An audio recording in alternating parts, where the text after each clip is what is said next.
Hello, friends. This is Dave Hurwitz, executive editor at ClassicsToday.com, here with a new series that we can sort of run through and have some fun with. I call it Stupid Boxed Sets, and specifically boxed sets that, who was the stupid one? The people who put them together, or we for having bought them when record labels were not serious about them? Well, they usually aren't. You know what I mean. What I mean is something like this. André Previn, The Great Recordings, the LSO years, 1971 to 1980, 10 CDs.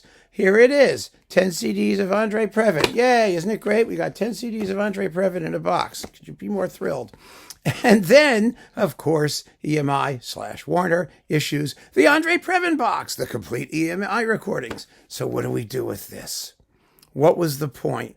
Why did they do it? Why don't they just issue the box and leave it at that and sell it? I've asked that question a million times. But I'm going to go through my collection and cull out the things that I was stupid for having purchased, or the label was stupid for having issued.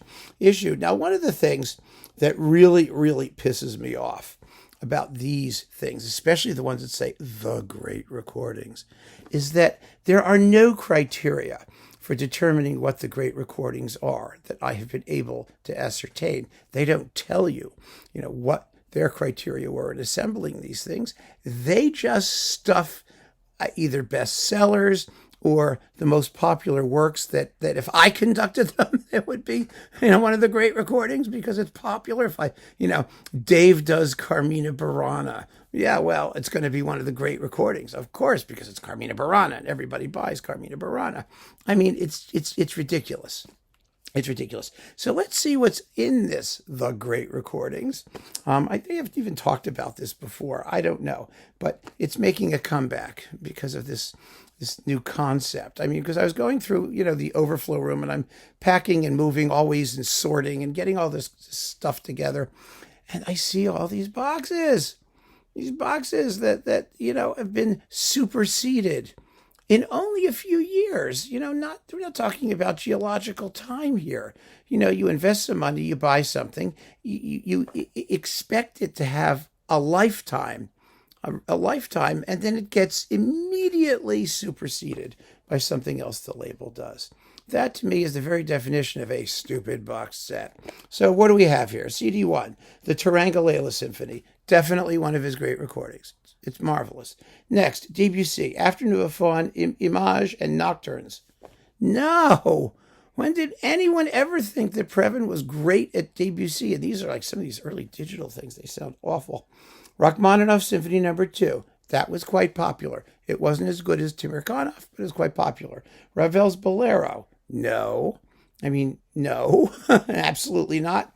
Shostakovich Symphony No. 8. Yes, he's a great Russian music guy.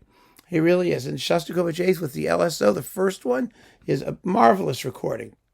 Prokofiev Classical Symphony. It's not bad. Prokofiev, Romeo and Juliet highlights. Well, he did the complete ballet. And if you're going to do Romeo and Juliet, you should do his complete ballet.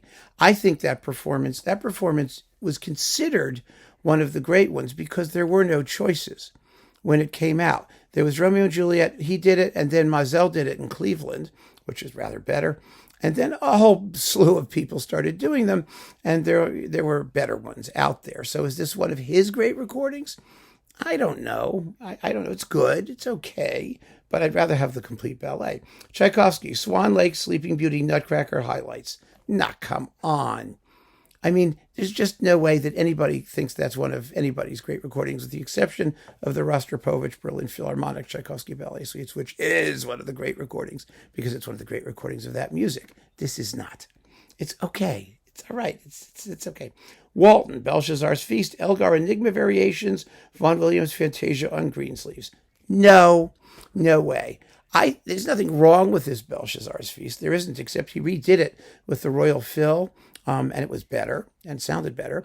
Walton hated this performance, by the way, although no one knows why. But he despised it. The Elgar Enigma Variations, no, absolutely not. Previn did the Elgar Symphonies. He did the Enigma Variations a couple of times, I believe. Nobody who was running home to play André Previn's Elgar Enigma variations. I mean, really. And the Fantasia on Greensleeves is a piece of fluff, so that's not going to matter. Holst, the Planets, Britain, Peter Grimes. Okay, the Planets. Of course, it's the Planets. It's the LSO. It has to be one of his great recordings. It's not. It's not even one of the great recordings of the Planets. It's okay. Again, it's okay, but special? No. The Peter Grimes 4C interludes, very good. They're very good, but no one's going to pin their reputation on doing the Peter Grimes 4C interludes. It just says Peter Grimes here, by the way. It doesn't even say it's the 4C interludes. Then we've got, Carmina Burana, of course. Previn's Carmina Burana was a big disappointment to me. I'm a Carmina Burana guy. I've heard every version in the universe. It's just boring. It's boring. He was doing some of these big choral things, but it has I don't know. There's something about it that's just flat. It doesn't come to life, and it has no tam-tams in O Fortuna, which is a crime. But it's I'm surprised at that too, by the way. It's very second rate. It really is. And it's coupled with the Barber Adagio for strings. Isn't that nice? Perfect coupling for Carmina Burana, don't you think? In fact, they should have inserted the Barber Adagio into Carmina Burana. Maybe between I don't know, in taberna and ego sum abbas, whatever that thing is, before in taberna.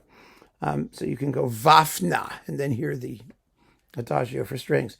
Then we've got this Gershwin disc, Rhapsody of Blue, An American in Paris, Piano Concerto, Cuban Overture. These are very unspecial Gershwin performances. They got raves when they came out because the English people wanted to have Previn in England doing Gershwin better than other people doing Gershwin in the United States. Maybe that had something to do with it. I don't know. But the performances, again, they're kind of leisurely, laid back.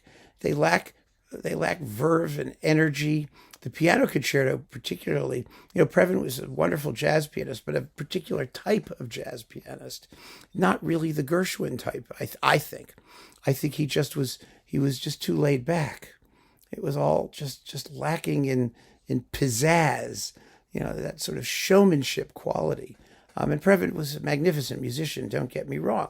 In fact, he made many fabulous recordings for EMI. It's just, maybe 2 or 3 of them are in here. And the rest of it, I'm not saying is bad. It doesn't mean it's terrible, but he did tremendous things, beautiful things, and this stuff was just like, I don't know, stupid box set. There you go. There will be more. I'm cleaning out my collection, and we're going to see some of these appearing regularly, these interim strange little boxes that we have to do something with our catalog, and never mind. Keep on listening, friends. Thanks for joining me. Take care.